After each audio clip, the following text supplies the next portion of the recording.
歌它是，对，我记得它是变了个拍型。它最早它主歌是4/4，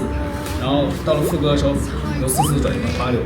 然后并且速度也变了。因为这个歌我们其实编得很快，我们主要那个歌难的点在于定速，就弹了个大概，然后突然弹得很快。这个歌当时我的 demo 其实是没有把它做成一个。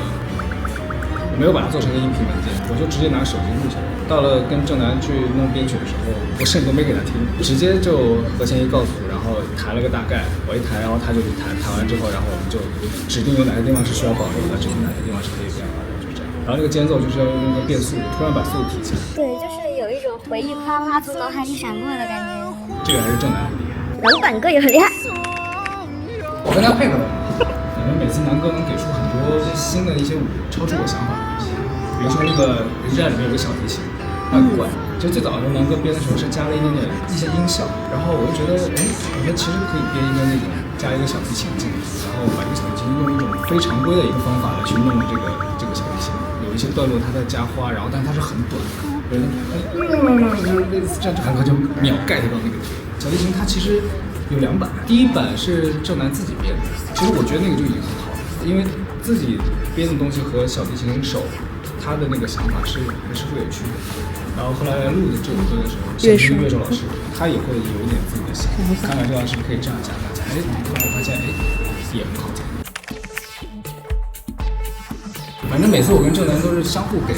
对方灵感，有时候他会想出一些我想不到，然后有时候我会觉得这个想法好，我保留之后，在这个基础上看能不能做出一个方法来去尝试。他是个天才，你也是个天才。但我们真的还挺想就是听你聊，就是六专创作故事的。反正以前是我每次会用电脑先做出一个，我会先编一个版本，然后发给他，基本上把所有的大概的感觉层次啊、吉他谱啊什么的，弹什么 riff 啊或者什么都会有个大概的，然后他再去把它给做的很丰富的一个编曲，再反馈给我们在电话交流，就说哪个地方要改啊。比如说那个永不熄灭的火焰，就是我其实已经编好了一个东西，给郑楠的时候，然后郑楠其实已经听完之后就会秒懂了，他会把我所有东西给变得更丰富一些。还有一些歌就是我就懒得编了，因为它在我脑子里面，我不太想弄编了，因为我觉得那些东西比较简单，我就直接就去录音棚跟郑楠直接一起编。这张专辑就是可能效率会跟以前不太一样，因为定什么音色是最难的。比如说有些地方不用架鼓，要用太鼓啊，或者那些东西都是要现找的，现打那个鼓，然后我们找出最好的一个结构型。我跟他一起编就会有一种好的感觉是，我觉得第一效率高，第二就是可以立马相互给想法。比如他给出一个想法来，我就会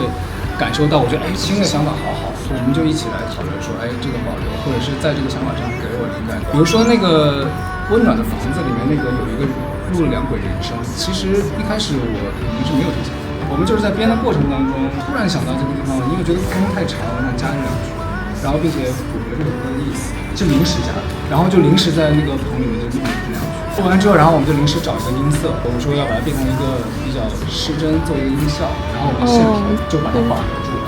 放在编曲。一开始我还以为是那个金鱼，我自己做的，模仿那个。